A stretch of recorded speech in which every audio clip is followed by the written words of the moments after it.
times have I said Angel Reese is not an impact player? I mean, she definitely has an impact on losing, but Angel Reese has absolutely no effect on winning. If you don't believe me, go ask Teresa Weatherspoon or ask her current head coach Tyler Marsh, who will soon be joining Teresa in the food stamp line, hoping to get enough Ethiopian breadcrumbs to make it through the winter. Or ask Candace Parker.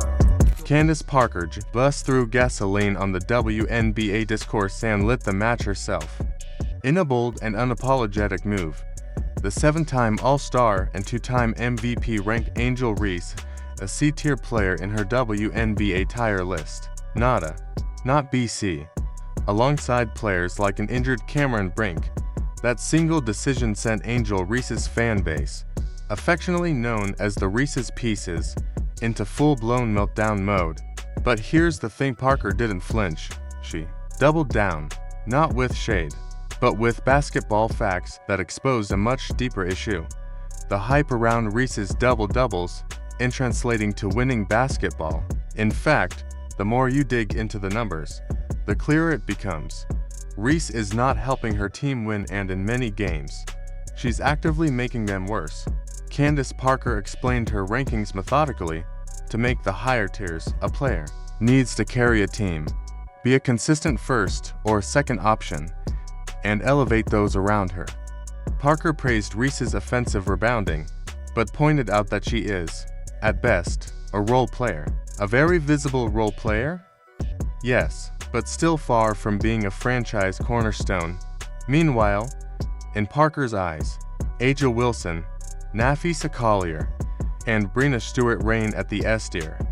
Caitlin Clark, solid a tier, with room to grow into an S, and Angel Reese, a tier filled with potential, but far from proven. Fans weren't having it. The outrage hit social media like a tidal wave. Accusations of bias, disrespect, and underestimation flew at Parker. But she responded calmly, explaining on the Good Follow podcast that her evaluation was based strictly on performance and leadership, not personal dislike. Still, it didn't stop the scrutiny. Then came the Minnesota Lynx game, a disaster that seemed ripped straight from Parker's playbook. Reese had 9 turnovers, a -19 plus-minus, and Candace Parker. You've upset the Reese's Pieces and they're not happy about it. They're gonna be coming after you any second. Oh, they're already coming after you. Oh, snap.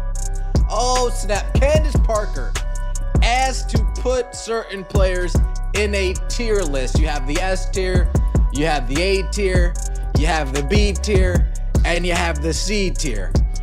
And where Candace Parker put Angel Reese on this list and her explanation about it, it has upset a large number of the Reese's Pieces delegation. And a stat line that looked like a case study in inefficiency. While the box score praised her for yet another double-double, anyone who actually watched the game saw something very different: poor decision-making, sloppy ball handling, and a Sky offense in complete disarray. Basketball analysts began to publicly echo Parker's sentiments.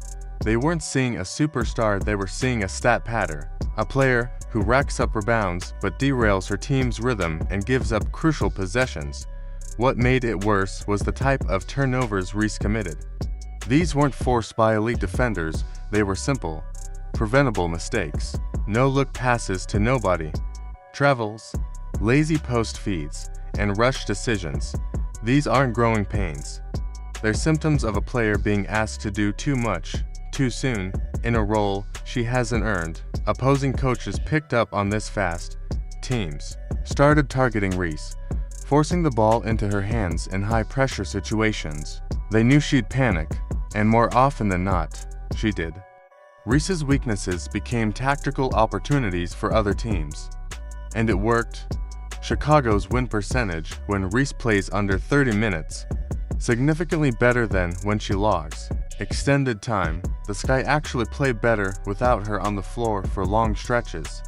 That's not an opinion, That's data. And yet, the media continues to promote the narrative that Angel Reese is an essential piece of Chicago's future. The numbers say otherwise. In fact, when Reese is limited, the Sky show more ball movement, better spacing, and most importantly better results. Through nearly 2 WNBA seasons, Reese has proven one thing: she is not an impact player. She's not someone you can build a playoff team around. She's a tough rebounder, an energetic presence, and a vocal leader, but she is not the solution to Chicago's problems. If anything, she may be part of them. All this begs a larger question: is the Sky more invested in Angel Reese's brand than they are in winning games? The signs point to yes, and Candace Parker saw it before everyone else. Her credentials speak volumes, and her basketball IQ is unmatched. When she says Angel Reese is a C-tier player, she's not throwing shade, she's stating a professional, grounded opinion rooted in years of elite-level basketball insight. But it wasn't just Parker.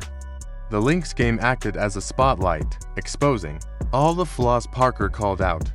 Reese's double-doubles suddenly looked like empty calories in a losing meal.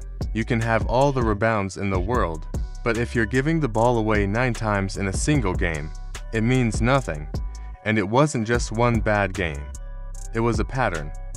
Game after game, Reese racks up rebounds while sabotaging offensive possessions. Her flashy stat lines mask her fundamental weaknesses, and every time she's asked to do more than rebound, the Sky pay the price. Then there's the rivalry. The WNBA tried to manufacture Clark versus Reese, the headline that was supposed to save the league. But while Caitlin Clark transformed Indiana into a playoff contender, Reese has yet to prove she can lift her team in any measurable way. One elevates, the other drags.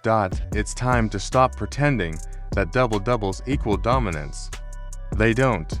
Reese's best performances still come in losses. Her stat lines may sparkle, but the scoreboard doesn't lie. Candace Parker saw this and dared to say it. The result? Backlash. But also, truth. And that truth is spreading. Analysts are waking up. Fans are noticing. The Reese versus Parker saga is no longer just about one player, it's about a shift in how the WNBA is being evaluated. The league is moving toward impact metrics, what actually wins games, not flashy PR. Compare that with Indiana. The Fever, led by Clark, Aliyah Boston, Kelsey Mitchell, and Lexi Hull, have formed a competitive unit capable of making real playoff noise. Why? Because they play winning basketball. Because their star elevates those around her. And here's the bottom line: you can't polish bad basketball forever. Eventually, the game exposes everyone. The WNBA doesn't need manufactured stars. It needs players who win. Angel Reese is not that player, not yet. Maybe not ever. For now, Candace Parker's tire list will be remembered as a turning point. A moment where honesty trumped hype, where basketball IQ took precedence over media narratives, and where one of the game's greatest voices helped reset the standard for what greatness really looks like in women's basketball.